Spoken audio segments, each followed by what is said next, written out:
Buenas tardes a todos y a todas. Eh, bueno, bienvenido al Ateneo de Jerez, al Ateneo Virtual de Jerez, y a la videoconferencia que vamos a celebrar esta tarde. Por supuesto, dar las gracias al Archivo Municipal, a su archivero, a Cristóbal Orellana, que llevamos ya 6 años organizando pues, estos ciclos, ¿no? El espejo de la memoria, el documento del mes. Y bueno, pues la verdad que están siendo muy fructíferos y muy participativos. En primer lugar, quiero presentaros al conferenciante, que en este caso es Manuel Rivas Fernández. Manuel Rivas es licenciado en Historia, especialista universitario en Archivística y máster en Archivística. Él ha desarrollado su labor profesional como archivero en el Archivo Central de la Universidad de Cádiz, en el Archivo General de la Diputación de Cádiz, el Archivo del Patronato de Vivienda de la Diputación, de la misma Diputación, el Archivo Diocesano de Cádiz, el Archivo Intermedio Militar Sur de Sevilla y los archivos municipales de Villamartín, Zahara, de la Sierra, Setenil y Jimena de la Frontera, dentro del Plan de Organización de Archivos Municipales de la provincia de Cádiz. Ha colaborado también con el proyecto African Photography Initiative del Centro de Estudios Africanos de la Universidad de Basilea, en Suiza, y en la organización y descripción y digitalización del Fondo Fotográfico del profesor Otto Rubenson, sí, Basilea, y del Fondo Fotográfico del Archivo General de la Diputación de Cádiz. En la actualidad pertenece al Cuerpo Facultativo de Archiveros, Bibliotecarios y Arqueólogos, sección Archivos del Ministerio de Cultura y Deporte. Junto a otras publicaciones ha colaborado en el inventario del Archivo Municipal de Villamartín, el inventario del Archivo Municipal de Jimena, también el de Sahara y el de Sahara de la Sierra. Asimismo, ha participado en actividades formativas sobre archivísticas en el Ayuntamiento de Sanlúcar de Barrameda, la Universidad de Cádiz y la Universidad de Basilea en Suiza, entre otras instituciones. Pues, bueno, dicho el currículum de Manuel Rivas, pues quiero expresarle pues, nuestro agradecimiento por su participación con esta conferencia, Manuel. Así que le voy a dejar la palabra a Cristóbal como responsable del archivo municipal y además, pues bueno, alma también de este ciclo de conferencias que desarrolla el archivo municipal junto con el Ateneo. Gracias por todo, Manuel. Cristóbal, tiene la palabra. Muy bien. No sé si se me oye correctamente. Sí, ¿no? Sí. Muy bien. Pues nada, buenas tardes. Muchas gracias a los asistentes, a los conectados y a las conectadas a esta sesión de Zoom, en esta nueva ponencia del ciclo El documento del mes del Archivo Municipal. Yo no voy a decir gran cosa, sino, hombre, agradecer a Manuel Rivas que se haya animado a, digamos, explicarnos un poco el tema de su libro sobre los fondos de beneficencia en la provincia de Cádiz, que algunos de ellos no están en el Archivo Municipal de Jerez, donde sí tenemos una gran cantidad de fondos. Tenemos aproximadamente unos 500 volúmenes antiguos. Antiguos me refiero del siglo XVI, finales del XVI, hasta el siglo XX, de hospitales que hubo en la ciudad. Pero ciertamente toda la documentación sobre este asunto no está en el archivo municipal, ¿no? Entonces, este es el motivo de que hayamos invitado a Manuel Rivas a que nos hable un poco sobre lo que él sabe, y sabe mucho, sobre esta cuestión en otros archivos, ¿no? Otros archivos muy importantes como el Histórico Nacional, ¿no? Y bueno, no me enrollo más. Agradecerle muy sinceramente que haya querido participar aquí y nada, darle la palabra. Bien, buenas tardes. Es un verdadero placer poder participar en el ciclo de conferencias que ustedes llevan adelante y, como no, quiero empezar agradeciendo tanto al Ateneo de Jerez como al Archivo Municipal de Jerez que me hayan invitado. El placer verdaderamente es mío por darme voz en este ciclo de conferencias y poderme permitir, bueno, pues no solo explicar una pequeña parte del trabajo que he hecho, sino también darle difusión a la obra, que yo creo que para todas aquellas personas interesadas en el tema de la beneficencia y de la sanidad, en la provincia de Cádiz y concretamente, sobre todo en el municipio de Jerez de la Frontera, pues creo que puede ser de bastante ayuda.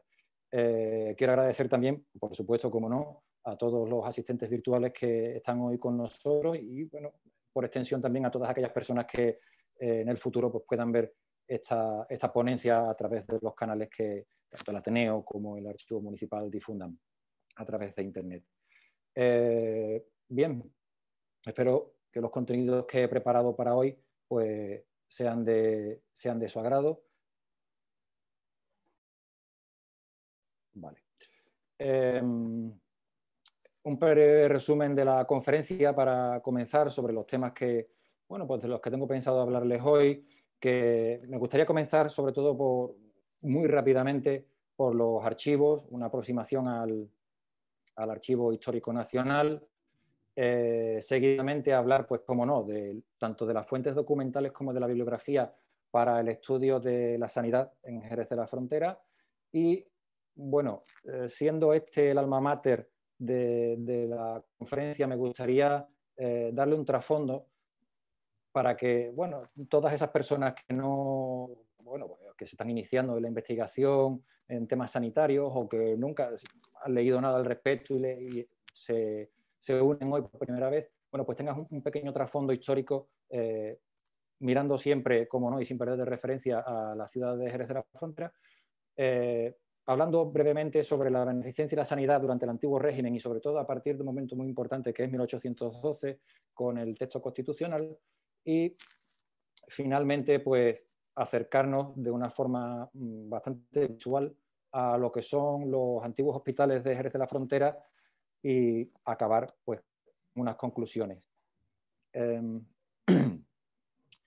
motivo por el que yo estoy hoy, que ya ha adelantado Cristóbal Orellana, pues es la publicación del segundo volumen de la colección Archivo General que publica la Diputación de Cádiz, en concreto el de color verde, el que tienen ustedes a su derecha, y que, bueno, es Beneficencia y Sanidad en la provincia de Cádiz, fondos documentales en el Archivo Histórico Nacional, de hospitales, perdón, en el Archivo Histórico Nacional, y que sucedía al primer volumen que publicó el compañero archivero también, Francisco Condemalia, sobre la Hijuela de Expósitos de Chiclana.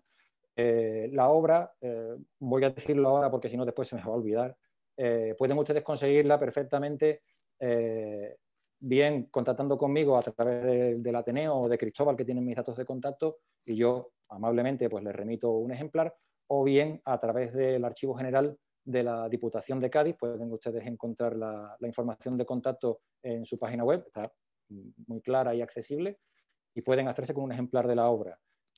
Igualmente, en todas las bibliotecas públicas, a nivel provincial, a nivel de la comunidad autónoma también creo que se ha difundido y a nivel nacional también. El Archivo Municipal de Jerez también tiene una copia.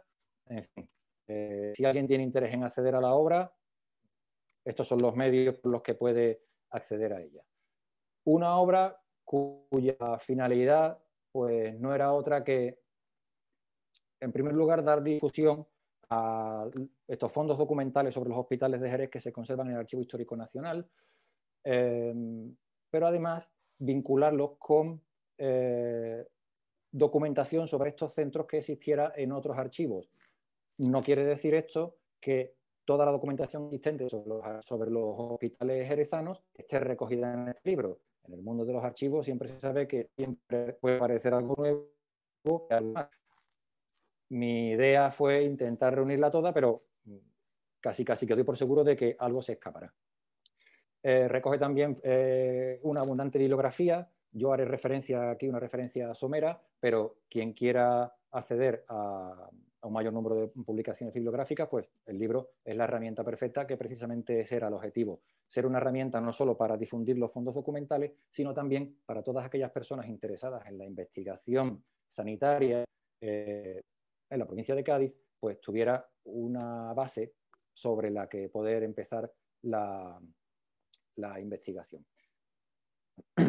Bien, dijimos que íbamos a empezar hablando un poco sobre los archivos. Yo, por supuesto, no dudo en que la mayor parte de los asistentes hoy saben perfectamente lo que es un archivo, saben cómo funciona y saben la forma en la que se trabaja en ello. Pero, no obstante, me gustaría hacer una breve mención a lo que son los archivos para ir introduciendo el tema y llegar hasta el Archivo Histórico Nacional. Para ello, creo que pueden ser interesantes recoger las palabras de Theodor Schellenberg, una de las principales, si no la principal figura de la archivística norteamericana del siglo pasado, que en su obra, en el capítulo 1, pues lo recojo aquí, venía a decirnos algo así como, si le preguntásemos a alguien, a un ciudadano de a pie, a alguien por la calle, qué son los archivos, nos preguntaría o qué opina de los archivos, que nos preguntaría que qué son, para qué sirven.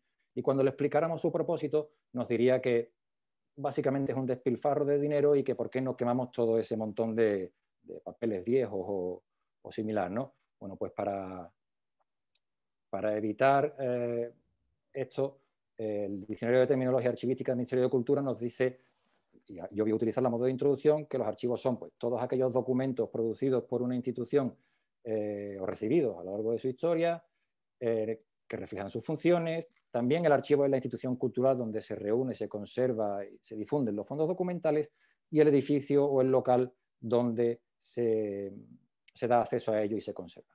Bien, pues de los archivos, el que a nosotros especialmente nos interesa hoy es este que tienen ustedes en pantalla, que es el Archivo Histórico Nacional. Para conocer un poco el Archivo Histórico Nacional tenemos que retrotraernos a finales del siglo XVIII, principios del siglo XIX, y vamos a enmarcarlo todo en ese proceso de desamortizaciones, ¿no? Con esa idea básica o principal de una mejor redistribución de la propiedad, pues gran cantidad de bienes inmuebles de instituciones religiosas pasaron a manos del Estado, y con estos bienes inmuebles pasó también un enorme volumen documental. Volumen documental que en un primer momento, bueno, pues fue a parar a las delegaciones de Hacienda y del que pretendía hacerse cargo, o del que, de hecho, de una parte de ese volumen documental se hizo cargo la Real Academia de la Historia. Otro hito importante es la Ley de Instrucción Pública, la popularmente conocida como la Ley Moyano, que en sus artículos 165 y 166 establecía diferentes tipos de archivos y ya recogía la creación de un cuerpo facultativo de archiveros bibliotecarios que nacería el año siguiente, en 1858. Pues bien, en 1866 la Real Academia de la Historia, consciente de que no puede hacer frente a la gestión, a la organización, al tratamiento de este volumen documental, y mediante el informe de Pascual Gallangos y de Muñoz Romero, se decide crear el Archivo Histórico Nacional, la institución que va a recoger todo este patrimonio documental, además del patrimonio documental de otro tipo de instituciones. ¿Qué fuentes documentales podemos encontrar en el Archivo Histórico Nacional? Pues básicamente vamos a poder encontrar fondos documentales de instituciones del antiguo régimen, como van a ser, bueno, pues todas aquellas pertenecientes a lo que fue el régimen polisinodial, consejos, juntas, las secretarías de Estado y de despacho, también de instituciones corporativas como van a ser el Consejo de la Mesta, Santas Hermandades, universidades, fondos documentales de instituciones contemporáneas, pues del Poder Judicial, del Poder Legislativo, del Poder Ejecutivo, tanto de la Administración Central, Ministerial, como de las administraciones periféricas. Una documentación que va a ir llegando al Archivo Histórico Nacional, sobre todo en el periodo entre 1939, en el que, por desgracia, arde el Archivo General Central de Alcalá de Henares, hasta 1969, en el que ya se crea el actual Archivo General de la Administración. También archivos privados, pues creo que son como algo más de 40 fondos documentales de personas de la ciencia, de la política, de la literatura, militares, en fin, un patrimonio documental riquísimo, y diversas colecciones, bien, colecciones facticias, ¿no? creadas por el propio archivo como una medida de conservación, como va a ser la colección sigilográfica, o la de códices, o la de mapas y planos, y otras colecciones que van a ir llegando pues, a través de compras o donaciones. Pero el conjunto documental que a nosotros principalmente nos interesa hoy es el que está en el centro, que es el de las instituciones eclesiásticas. Dentro de estos fondos documentales, pues vamos a encontrar documentación del clero regular. Estamos hablando de más de 2.000 fondos documentales, tanto de órdenes religiosas masculinas como de órdenes religiosas femeninas, documentación del clero secular, procedente de catedrales, parroquias, colegiatas, ermitas, etc. Instituciones pías y asistenciales, donde vamos a encontrar más de 110 fondos documentales de hospitales, y de órdenes militares, no solo las hispánicas, es decir, Santiago, Calatrava, Alcántara, Montesa, sino también de la Orden de San Juan de Jerusalén. Pues bien, va a ser en esta sección, clero regular, secular, donde nosotros vamos a encontrar la documentación de los hospitales de Jerez, sobre la que vamos a hablar a continuación. En concreto, en la obra se manejan 8 fondos documentales de hospitales de Jerez de la Frontera y un fondo documental de un hospital de Vejer de la Frontera, sobre el que hoy evidentemente no vamos a profundizar, pero que sepan que pueden consultarlo en el libro. Pues bien, de estos 8 fondos documentales del archivo, de los hospitales... Lo digo, pero no lo veo.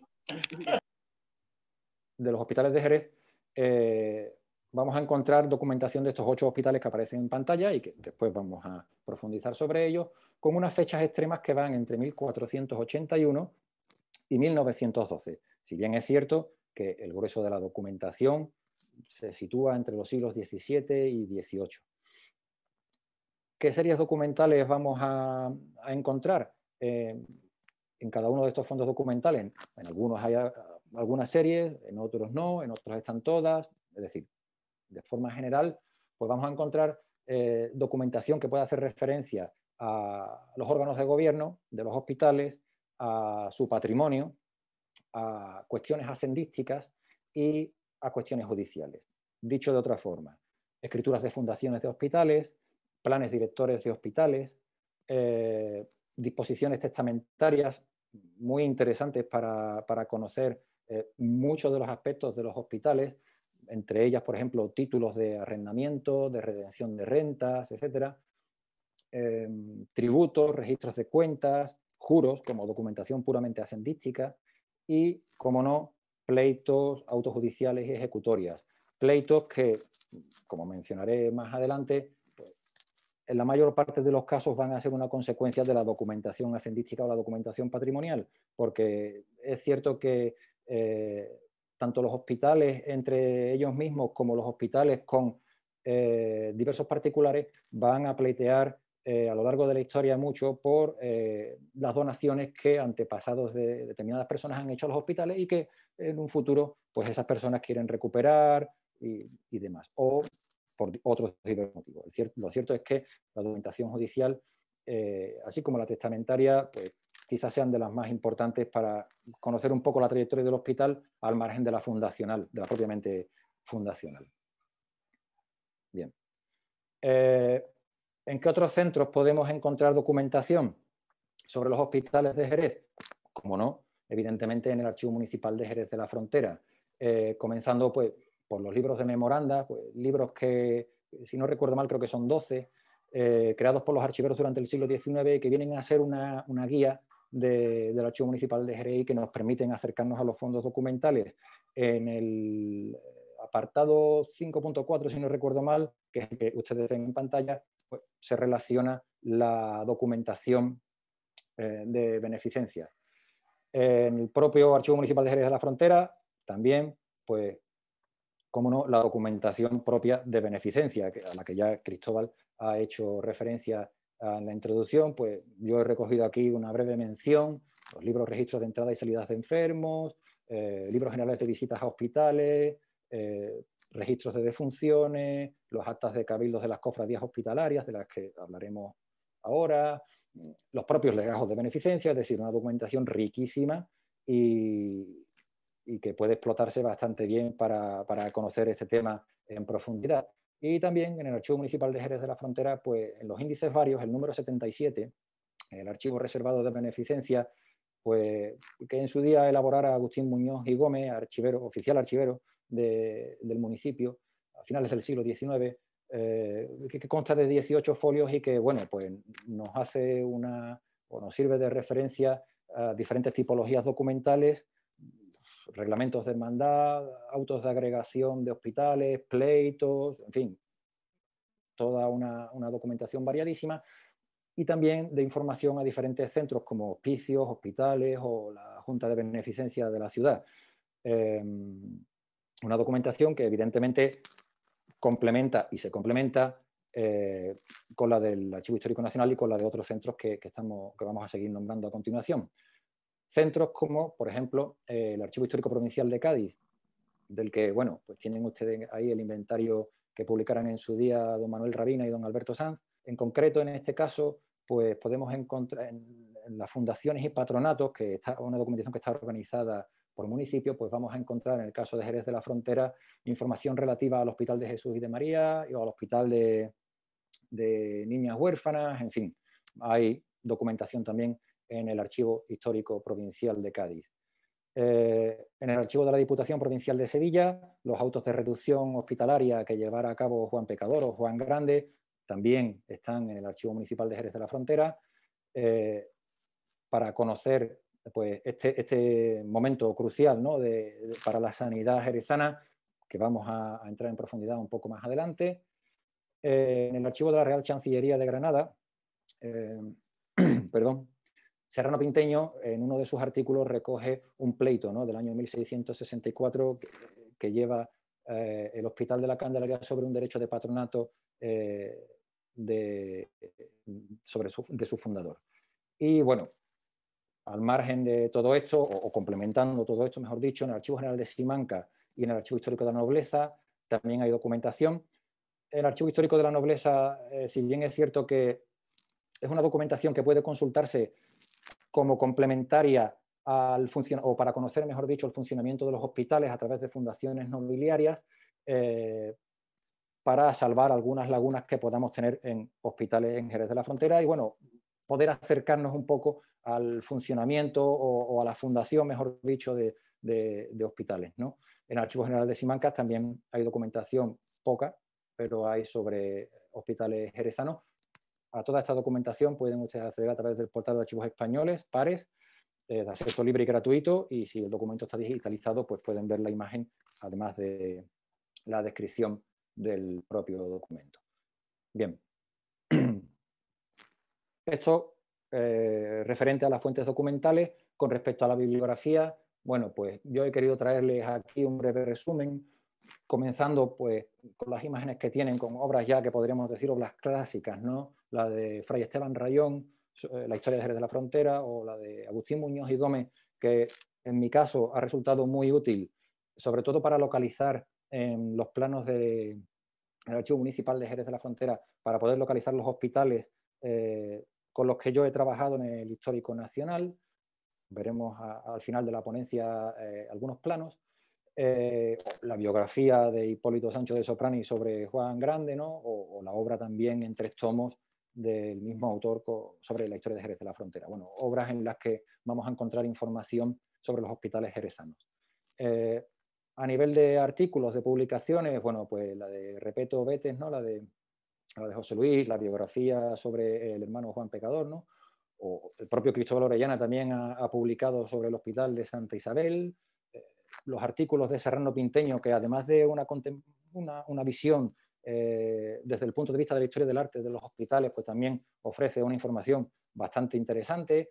Y bueno, Mercedes Benítez Reguera hace un repaso en su artículo Beneficencia y Sanidad Hospitalaria en Jerez de la Frontera, los siglos XV al XX, un repaso de toda la historia, dando datos demográficos y bueno, muchas referencias también a la documentación del Archivo Municipal de Jerez de la Frontera, y el de Silvia Pérez González, pues tratando muy en profundidad el tema de las cofradías y de las hermandades y toda la importancia que tienen, bueno, pues desde su fundación, su composición, su tipología, su funcionamiento, relacionadas con los hospitales de Jerez de la Frontera. Sin duda, bueno, pues una bibliografía un poco resumida, pero yo creo que básica, ¿no? para acercarnos al tema de los hospitales en Jerez de la Frontera. Bien, vamos a empezar a darle un marco histórico, ¿no? o un poco de color a toda la documentación y a toda la bibliografía que podemos consultar para el estudio de los hospitales, y vamos a acercándonos un poco a la medicina, a la evolución de los hospitales, a la sanidad a lo largo de la historia, comenzando por el antiguo régimen. Bien, en el medievo la medicina medieval no es más que la continuación, ¿no? de las teorías y de las prácticas de Grecia, de Roma, y que se van a ir desarrollando durante la tarda antigüedad, ¿no? Y a través de, bueno, pues de la herencia de obras clásicas, pues como las de Galeno de Pérgamo, de Hipócrates, el manual para comadronas de Sorano de Éfeso, o la gran farmacopea de Dioscores Pedáneo, o ya en la tarda antigüedad de Oribasios, ¿no? Todas esas obras que, pues como no puede ser de otra manera, se fueron transmitiendo a través de los monasterios, ¿no? de las copias que se iban produciendo y demás, pero también a través de los monasterios como un lugar en el que van a preservarse unos primeros centros sanitarios, podríamos decir, donde la medicina, tanto teórica como práctica, va a continuar después de la tarda antigüedad. Un ejemplo lo tienen ustedes en la imagen inferior izquierda, en esa recreación del jardín botánico, ¿no? medicinal del monasterio de Pedralbes.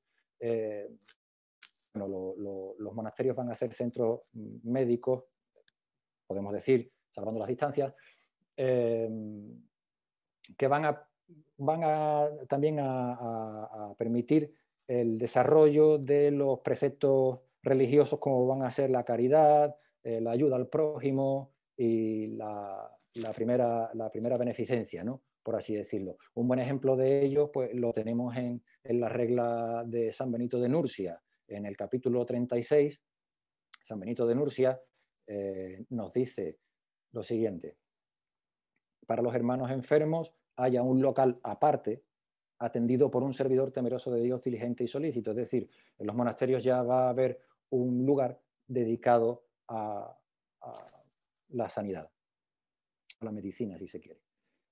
Bien, es cierto también que durante el medievo va a surgir una contraposición de ideas entre la medicina y la religión, pues podemos señalarla o reseñarla en dos conceptos básicos, como es la curación y la enfermedad. En la curación, bueno, pues tenemos la curación como una causa natural, ¿no? como una causa a través del uso de la medicina, pero también una curación sobrenatural, una curación milagrosa que va a desarrollar el culto a los santos, el culto a las reliquias, ¿no? Con la enfermedad va a ocurrir lo mismo, esa concepción de la enfermedad como un castigo divino, ¿no? para castigar el pecado del hombre. Traigo aquí una breve mención a una de las cartas de Berto de Claraval del siglo XII, en la que se dirige a un grupo de monjes y les dice que comprar tipos especiales de medicinas, acudir a doctores y tomar sus remedios, esto no es de religiosos, es decir, no es de monjes.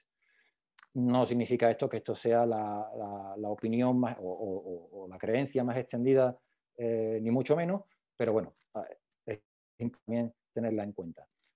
Si esto es más o menos lo que pasaba en el orbe cristiano, pues por otra parte también la medicina en los territorios del Islam va a ser la suma, al igual que en los territorios cristianos, de la asimilación de la literatura médica clásica, griega, romana, a través de la traducción y la copia de obras, de los conocimientos orientales y también de su propia evolución.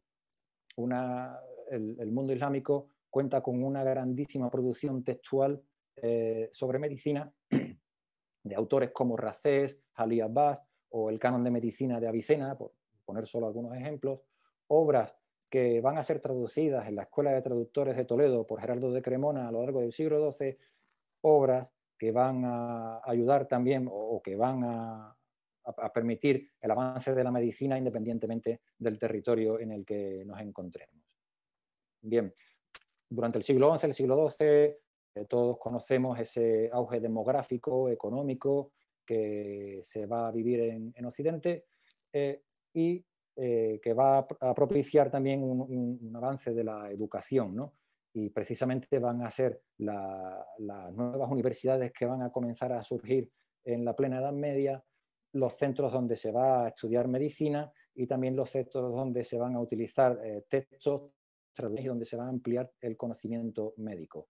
Conocimiento médico que, sobre todo ya a partir del siglo XV, con la imprenta, pues va a permitir una edición mucho más barata de los textos, una mayor difusión y una calidad de las reproducciones de los dibujos anatómicos pues mucho mejor.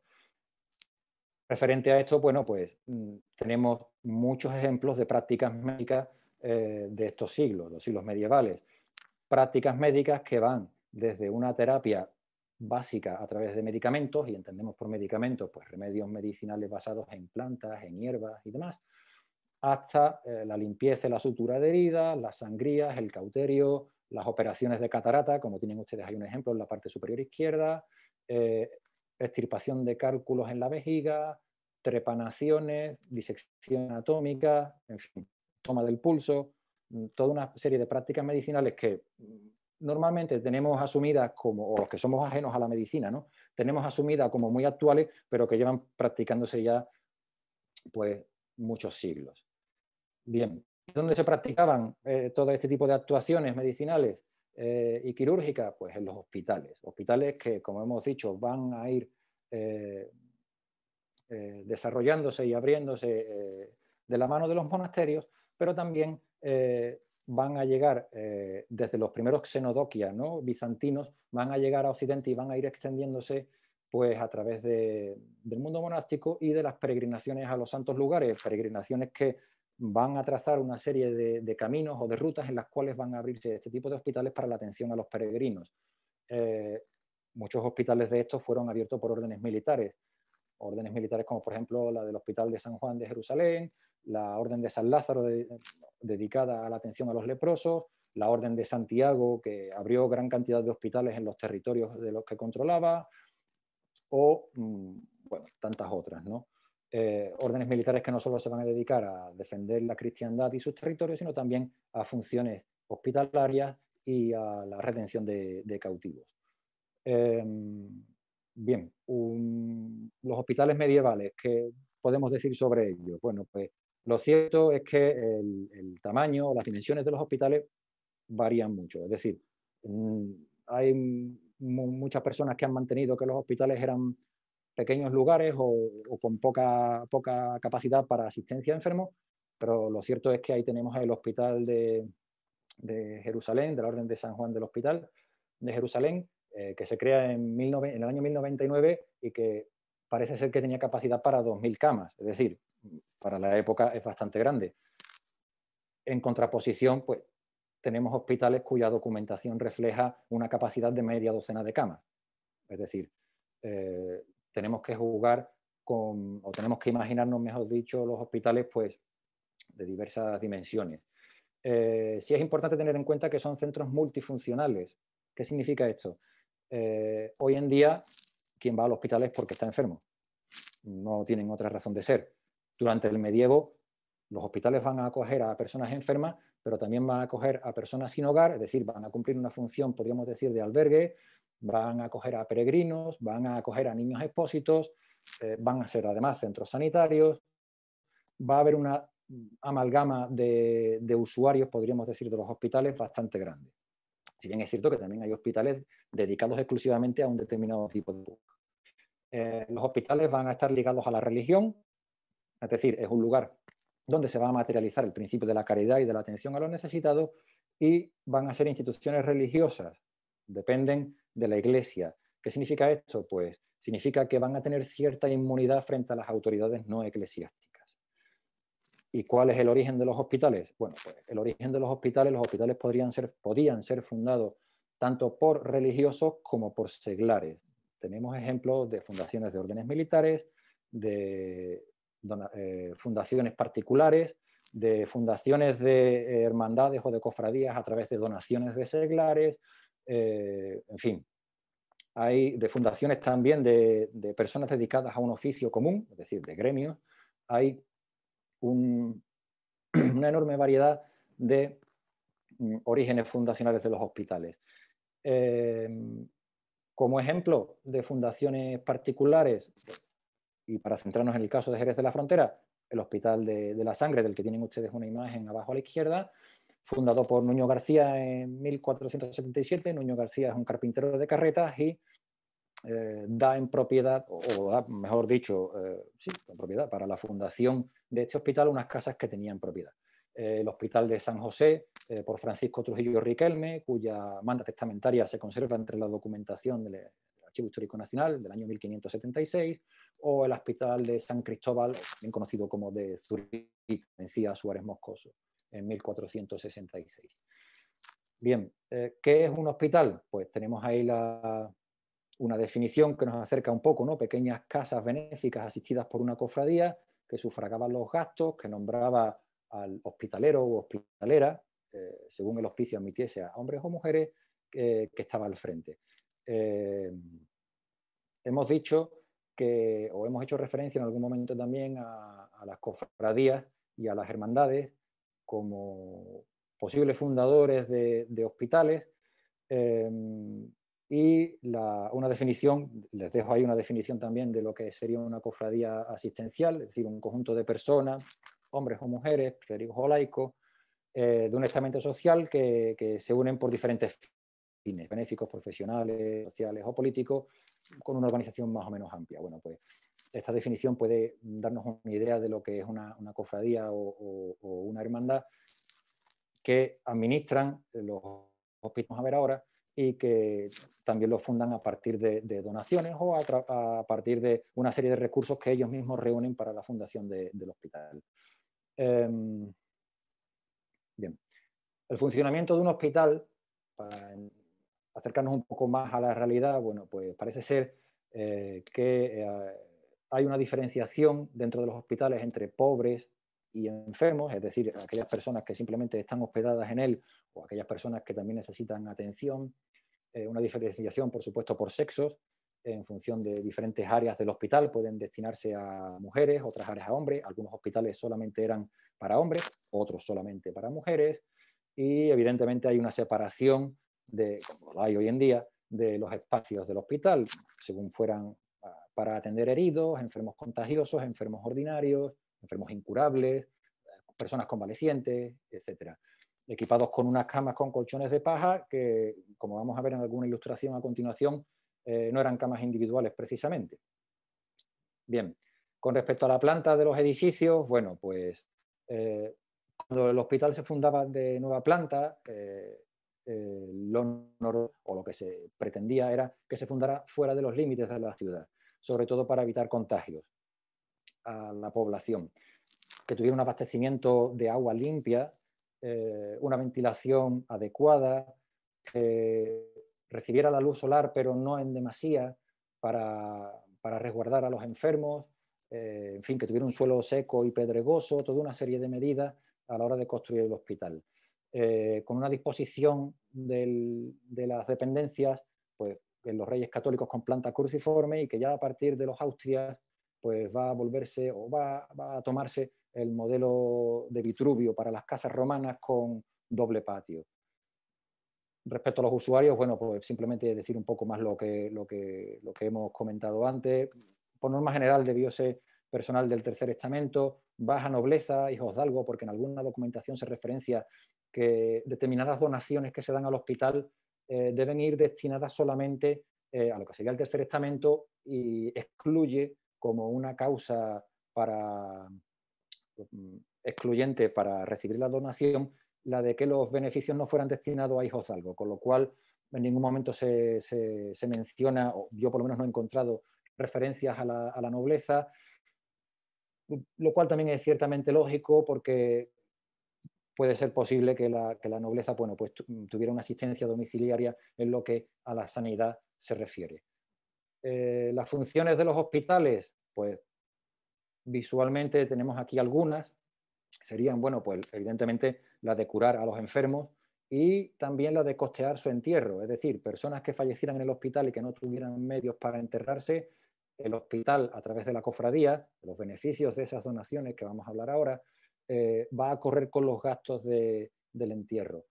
Hay que tener en cuenta que los entierros durante la Edad Media y sobre todo durante la Edad Moderna van a ser actos sociales, es decir, no van a estar ligados a la intimidad de la familia, que también, pero va a pretenderse demostrar cierta ostentación de la familia, en el caso que fuera posible, y bueno, los entierros, pues evidentemente, como hoy en día tienen una serie de costes, y en este caso son las cofradías, las hermandades que gestionan los hospitales las que van a correr con ello. Los hospitales también atienden socorros domiciliarios, como hemos dicho, son albergues para pobres viandantes, acogen a niños expósitos, proporcionan cama, comida, ropa a los necesitados, es decir, toda una serie de funciones, son instituciones multifuncionales que, sobre todo a lo largo de la Edad Moderna, van a ir reduciéndose y aproximándose al concepto de hospital que tenemos hoy en día, es decir, un centro donde acuden simplemente las personas que tienen problemas sanitarios. Para comentar un poco más de cerca alguna de estas imágenes y hacer referencia a las funciones que acabamos de nombrar, creo que el ejemplo que tienen en pantalla es bastante ilustrativo. Si miran ustedes en la escena en segundo plano arriba a la izquierda, bueno, pues verán que hay un sacerdote dando la Eucaristía a uno de los enfermos. En el otro lado hay una monja, parece ser que toma el pulso al enfermo. En el lado contrario, en el margen derecho, pues vemos cómo proporcionan alimento a los enfermos, vemos también cómo las camas están ocupadas por 2, incluso a veces por 3 personas, son camas compartidas, las estancias solían ser estancias corridas, no compartimentadas, y abajo a la izquierda pues vemos cómo hay 2 monjas cosiendo unas mortajas de 2 difuntos, lo cual ilustra pues lo que decíamos antes, ¿no? Que corrían con los gastos de los entierros también de las personas que fallecían en los hospitales. Bueno, toda una serie de funciones que lógicamente generan una serie de gastos y que ¿de dónde sale el dinero, el sustento económico para correr con estos gastos? Bueno, pues aquí traigo alguna documentación ilustrativa de estos gastos. Son, a mi entender, casos excepcionales a través de los cuales los hospitales van a recibir una serie de propiedades, una serie de bienes. El primer documento es una merced al Hospital de la Misericordia, de Jerez de la Frontera, en el que recibe unas casas que han sido confiscadas por delitos de herejía por la Inquisición. Ya digo que son casos excepcionales, lo normal es que los hospitales se financiaran a través de las donaciones de particulares y de las rentas que pudieran generar también. Donaciones que podían ir destinadas bien a la cofradía, al hospital, o bien a enfermos concretos que estuvieran hospedados en ese, o que estuvieran recogidos en ese hospital, ¿no? Podían ser donaciones en especie, es decir, la documentación testamentaria es bastante clara al respecto. Hay donaciones de una cama, de una sábana, de una almohada, hay donaciones que se hacen para dotar de personal médico a un hospital. En fin, la documentación testamentaria es bastante clara en ese sentido. O también podía ser una donación en metálico. Normalmente se suelen utilizar expresiones como maravedíes, o la moneda, ¿no?, anuales detraídos o obtenidos de las rentas que tal casa, tal huerta, tal molino deja en tal lugar. Entonces, una parte de los beneficios iba destinada de esas rentas, o la totalidad, según el benefactor decidiera en su voluntad testamentaria, iba destinada a la cofradía o al hospital. Estas donaciones pues, tenían un motivo, evidentemente. El motivo era la devoción a la cofradía, la dotación de capellanías para sufragar una serie de gastos post-mortem, reforzar el prestigio de una familia a través de la fundación o de la donación a los hospitales, o sufragar gastos fúnebres en concepto de misas a dar por la muerte de un difunto. En fin, hay toda una diversidad de motivos por los cuales se hacían estas donaciones. Donaciones con las que a veces las cofradías van a invertir, podemos decir, esos beneficios en adquirir propiedades inmuebles, que a su vez van a arrendar, con lo cual van a conseguir una mayor cantidad económica para sufragar los gastos de la cofradía y los gastos que tiene el hospital. También es cierto que la documentación testamentaria refleja que la mayor parte de estas donaciones estaba sometida a condiciones. Es decir, normalmente suele decir la documentación, si estos bienes que se donan al hospital, la cofradía o a la cofradía, con posterioridad se venden o se enajenan, se perderán. Es decir, perderán, el hospital o la cofradía perdería estos beneficios.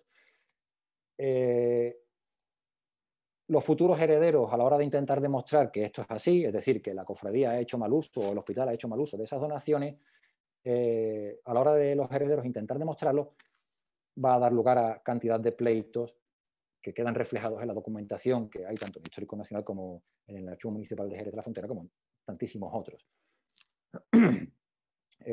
Documentación judicial. Un ejemplo sobre donaciones traído de la documentación del Histórico Nacional, pues tiene este convento hospital de Nuestra Señora de la Candelaria de esta ciudad, por reducción del hospital de la Natividad de Nuestra Señora, 3 fanegas de trigo perpetuo, no consigo leer el final, pagadera supongo que será, cada año por el Día de Santiago y sobre las tierras de la Mesa de Jastal.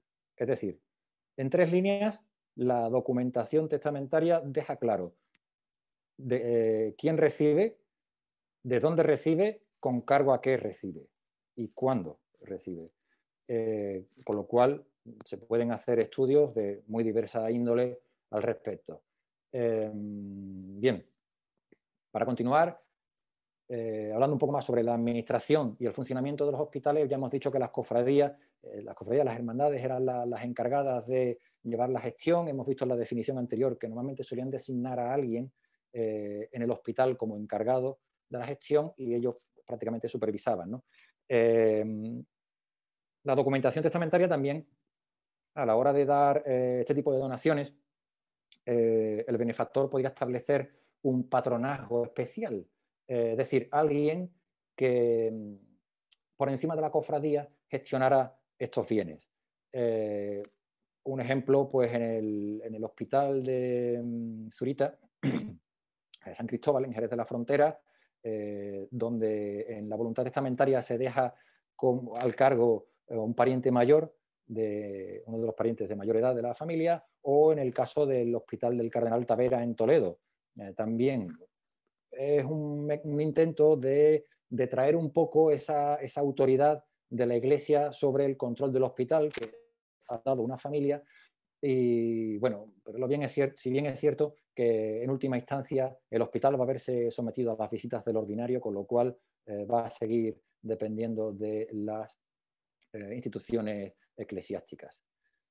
Bien, tienen ustedes una vista de Vingaerde, de Jerez de la Frontera, de 1567, bastante conocida. Y bueno, para esta fecha, finales del siglo XVI, ¿qué población tiene Jerez y cuántos hospitales tiene?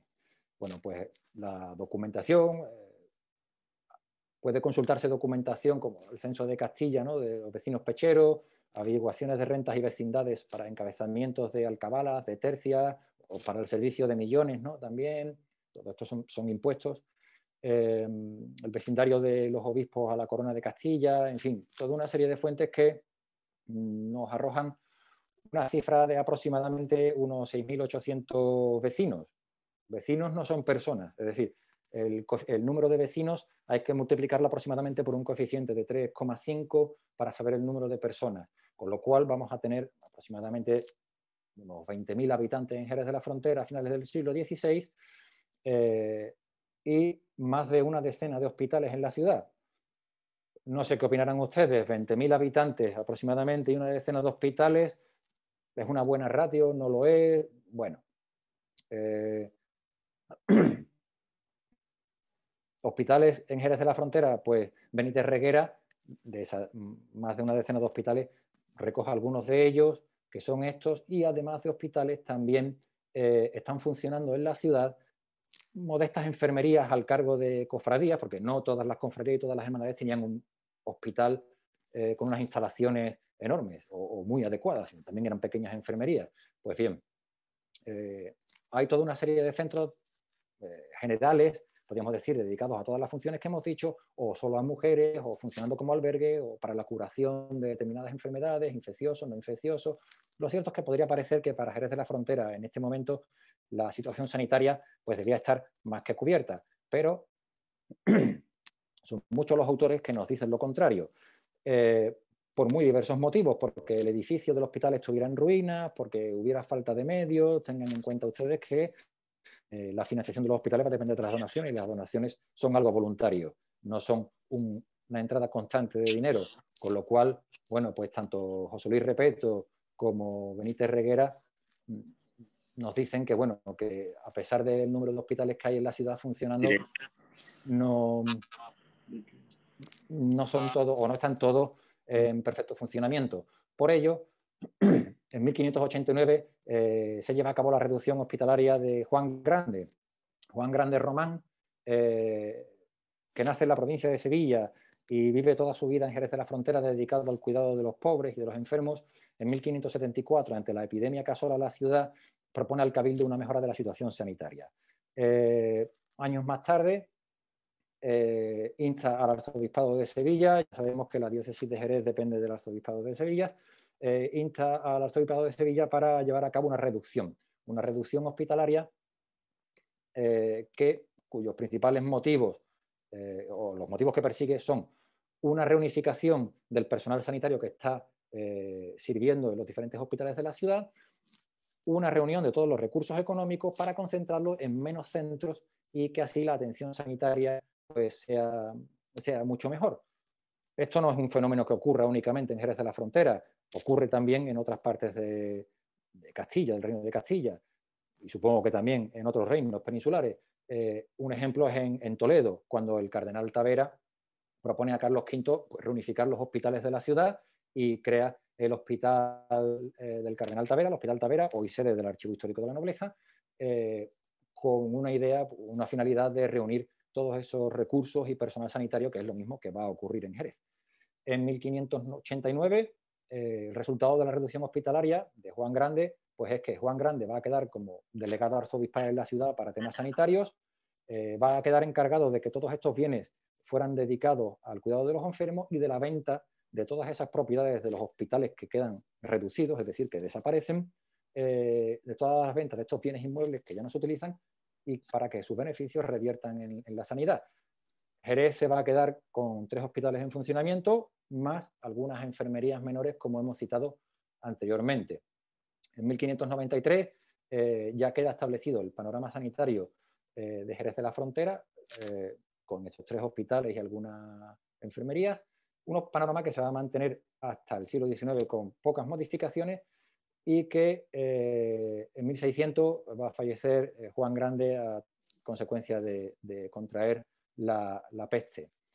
Durante el siglo XVII, bueno, pues poco que reseñar, por mi parte, en Jerez de la Frontera, un drástico descenso de la población, aproximadamente un 30% a consecuencia pues, de epidemias, de hambrunas y de guerras. Son los motivos principales que han señalado los profesores de la Universidad de Cádiz, González Beltrán y Pereira Iglesias. Y bueno, la Hermandad de la Santa Caridad, que va a poner en funcionamiento en 1604 un hospital en la ciudad. Llegamos al siglo XVIII.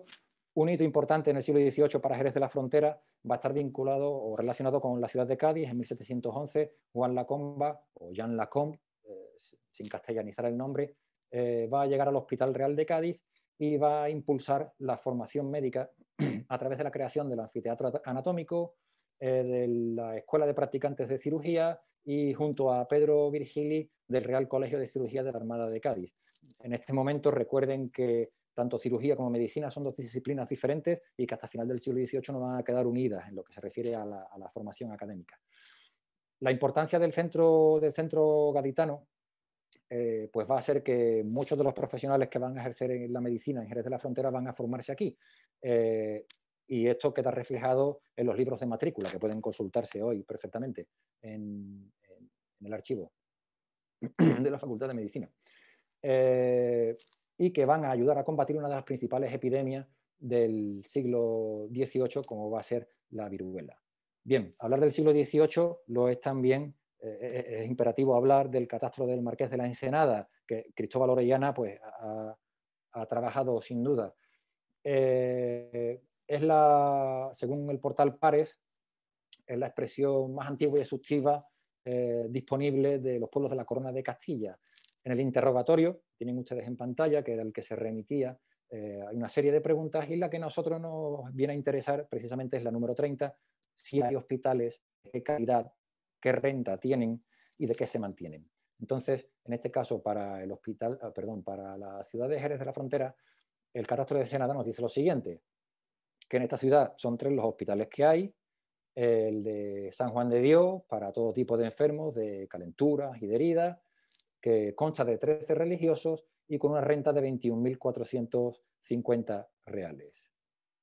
El hospital de San José para mujeres, bien sean naturales o forasteras, con la expresión de la renta también, no puedo leerla ahora mismo porque no puedo verla, y el hospital de la Santa Caridad, que se mantienen enfermos de todas clases, también enfermos incurables, con una renta anual de 16.170 reales. Entonces, bueno, pues nos ayuda a tener una idea certera de los hospitales de la ciudad. Pasamos ya a partir de 1812, un momento bastante importante en la historia de la sanidad, no solo para el municipio, sino también para toda España. Es cierto que durante los siglos XVIII y XIX, pues el gobierno o el Estado va a intentar de llevar a cabo una serie de medidas para establecer el control de las personas infecciosas, situar los hospitales fuera de las ciudades o lo más alejados posibles, el control sanitario de las personas que entraban y salían de las ciudades, dejar los vertederos de basura fuera del ámbito urbano o todo el desarrollo urbanístico y la planimetría que se va a llevar a cabo en estos siglos.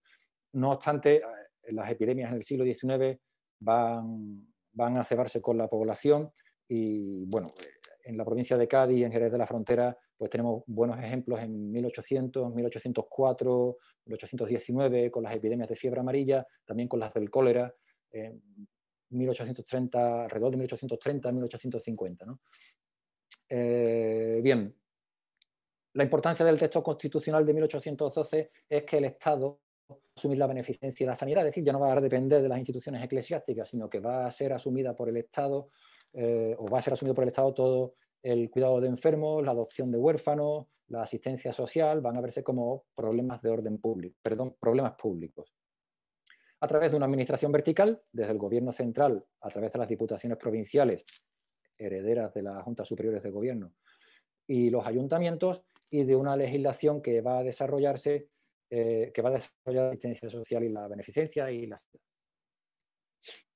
Bien, ¿qué nos dice la Constitución de 1812? Pues nos dice que los hospitales van a estar a cargo de los ayuntamientos, no solo los hospitales, los hospicios, las casas de expósito, los establecimientos de beneficencia en general, y que las diputaciones van a ejercer una labor de control de que todas las funciones que los ayuntamientos tienen las lleven a cabo de manera ordenada y adecuada, ¿no? El Reglamento General de Beneficencia Pública de 1821 crea las juntas municipales de beneficencia como ese órgano que va a estar encargado a nivel local de las casas de socorro, los hospitales de enfermos, los manicomios, pues, todas estas instituciones benéfico-sanitarias, ¿no?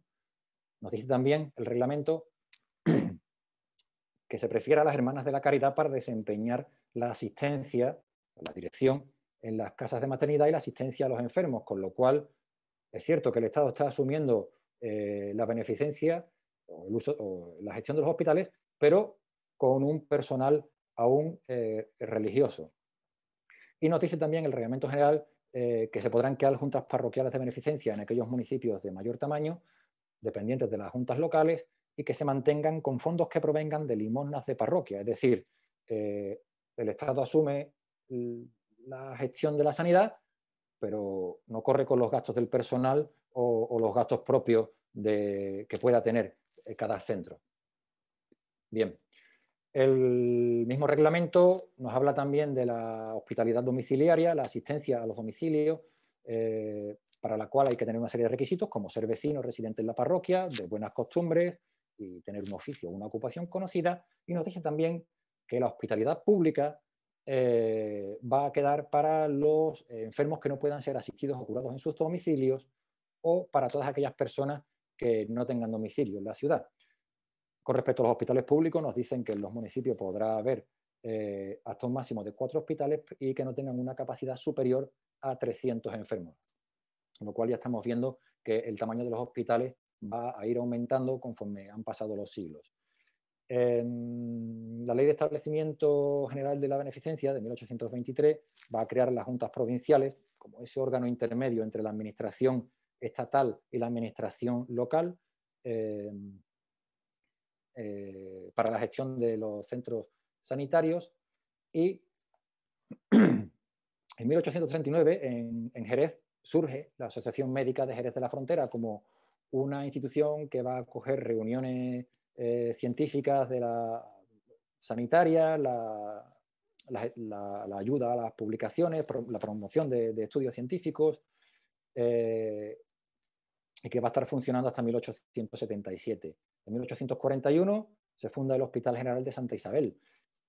Algunos autores lo han visto como una nueva reducción hospitalaria, ¿no? Porque los 3 hospitales que había funcionando en la ciudad van a quedar reducidos al de Santa Isabel, y sus propiedades y sus ingresos pues, van a ir a este hospital. Un hospital que en principio era solo para hombres y que a partir de 1843 ya sí atiende a mujeres, un hospital mixto, podríamos decir, ¿no? Y finalmente la Ley de Organización de la Beneficencia en 1849 va a clasificar los centros públicos de beneficencia en generales, provinciales y municipales, con lo cual va a casar con ese organigrama institucional, ¿no? De juntas provinciales y juntas locales de beneficencia.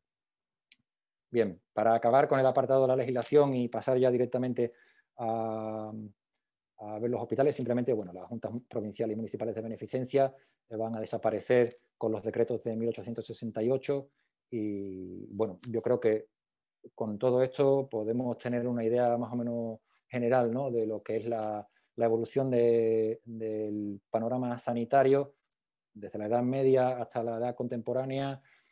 Como penúltimo apartado, bueno, pues vamos a entrar en los hospitales de Jerez de la Frontera, aproximándonos a través de los planos, ¿no? Que se conservan en el Archivo Municipal de Jerez. En este plano de 1820, bueno, pues vamos a situar los 8 hospitales de los cuales tenemos fondos en el Archivo Histórico Nacional, los que yo he tratado. ¿Y por qué? ¿Por qué quiero mostrarles los hospitales a través de los planos? Pues porque los planos son una documentación súper interesante que nos ayuda y nos permite también comprobar que lo que se dice en las fuentes documentales y en la bibliografía es cierto. Aquí tienen ustedes ampliaciones de este plano. Quizás no lo vean muy bien, pero yo se lo leo. A la izquierda, en el recuadro rojo, podremos ver que en el plano se reseña Hospital y abajo, en amarillo, Hospital de las Incurables. Fíjense que tiene 2 sedes en 2 calles diferentes, la calle del Vicario y la otra, bueno, la otra yo no puedo verla, pero aparecen 2 sedes diferentes. En los siguientes planos vamos a ver cómo esto cambia, ¿no? El siguiente, el de 1836, también va a reflejar el Hospital de Mujeres Incurables, que tienen ustedes abajo en amarillo. Ya aparece nombrada solo una sola sede, y bueno, colocamos también el resto de hospitales que hemos tratado. Mencionar que hemos dicho a lo largo de la conferencia que muchos hospitales intentaban situarse extramuros de la ciudad. Bueno, eso es posible siempre que la donación del inmueble o el inmueble en el que se sitúa el hospital fuera extramuros de la ciudad. Y bien, en el siguiente, en este plano, vamos a detenernos un poco más, vamos a ver brevemente algunos datos sobre cada hospital. Empezando por el Hospital de Sangre de Nuestro Señor Jesucristo. 1477 los Reyes Católicos visitan la ciudad de Jerez de la Frontera, y Nuño García aprovecha para pedirles una inmunidad fiscal, ¿no? Y permiso para recibir donaciones para el hospital que había fundado con unas casas de su propiedad. Parece ser que los Reyes Católicos conceden esta petición, pero parece ser que en 1482 los hermanos mayores se dirigen al Cabildo reclamando que esta concesión de los Reyes Católicos no se está llevando a cabo de la manera que debiera. En el Histórico Nacional hemos encontrado documentación, en concreto son títulos de censo, con fecha de 12 de agosto de 1481, referentes a este hospital, con lo cual, bueno, pues tenemos ahí una fecha a partir de la cual, o con anterioridad, ya debió de estar fundado este hospital, ¿no? Un hospital que durante el siglo XVI recibe multitud de donaciones y gestiona un patrimonio bastante importante y que, bueno, y que finalmente, con la creación del Hospital de Santa Isabel en 1801, desaparece y el edificio, pues, se destina al asilo de San José. El siguiente hospital, el de la Misericordia, que da nombre a la calle en la que, o dio nombre en su día a la calle en la que se encontraba, y que duró hasta la reducción hospitalaria de Juan Grande, de Juan Pecador, en 1593. A partir de este momento se queda como asilo de recogidas y posteriormente quedan en él las monjas de la Concepción y finalmente desaparece con la desamortización de 1834. Veremos ahora sobre un plano que ocurre con el hospital, o con el edificio, mejor dicho, que están viendo ustedes en pantalla. El Hospital de Santa María de la Natividad, fundado junto a la parroquia de San Juan de los Caballeros, nos dice Sancho Sopranis que se denominó Hospital de Santa María de Hinojosa, pues fue fundado en 1362 por Gil de Hinojosa. En la documentación del Histórico Nacional, el hospital, como el resto de los hospitales, recibe diferentes denominaciones. Una de ellas es Hospital de la Natividad unido al de nuestro Padre San Juan de Dios, entre otras denominaciones. De San José, para pobres convalecientes, fundado por Francisco Trujillo Riquelme en 1576, para el cual deja su casa y otras propiedades aledañas en la calle Francos. Parece ser que en el hospital se instala posteriormente, según nos dice Muñoz y Gómez, la Hermandad de Carpinteros del Señor San José, y según la documentación del Archivo Histórico Nacional, debió haberse unido al Hospital de Nuestra Señora de la Candelaria, según reza la documentación, leo textualmente, que tiene este convento Hospital de Nuestra Señora de la Candelaria por la reducción del de San José, es decir, propiedades que tenía el Hospital de la Candelaria, o Hospital de San José agregado al de Juan Pecador, que llaman también de la Candelaria.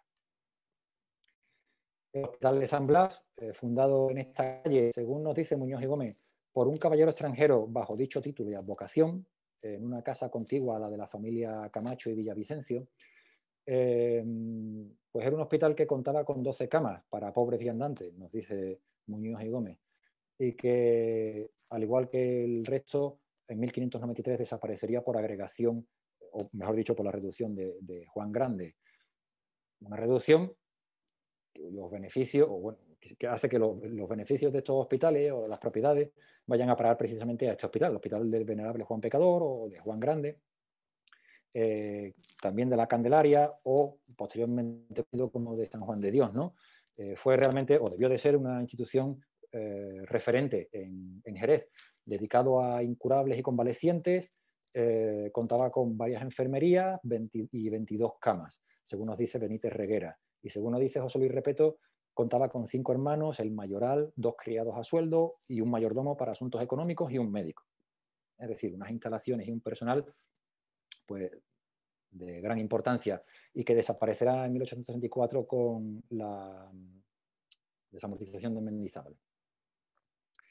El Hospital de Nuestra Señora de la Caridad, fundado en 1488 por una cofradía gremial de zapateros y curtidores y dedicado a recoger, pues, a pobres viandantes que, de la zona en la que se encontraba. En 1564 aparece, en documentación de 1564, aparece nombrado en el Histórico Nacional como Hospital de la Santa Caridad de Nuestro Señor Jesucristo. Benítez Reguera nos dice que contaba con 12 camas y el Catastro de Ensenada también nos da abundante información sobre este centro que ya hemos leído y que en 1841 desaparecerá con la fundación del Hospital de Santa Isabel. Y el último de los hospitales, el Hospital de Jesús, María y José, o de Mujeres Incurables, ¿no? Que se nos dice nos dice Muñoz y Gómez que estaba en la calle del Pollo, en la casa número 6, llamada del Cristo, y que en septiembre de ese mismo año se traslada a la calle Vicario, hasta 1841, en la que se suprimió por agregarse sus rentas al Hospital de Santa Isabel, pues bueno, pues como hemos ido comentando con el resto de instituciones. Para terminar con este apartado de planos y ya prácticamente con la conferencia, recuerdan ustedes que sobre el Hospital de la Misericordia les decía que íbamos a ver qué ocurría con el edificio. Pues bien, en este plano aparece, el plano de 1892, aparece qué ocurre con el Hospital de la Misericordia, y ven ustedes ahí señalada en la ampliación la Plaza del Progreso.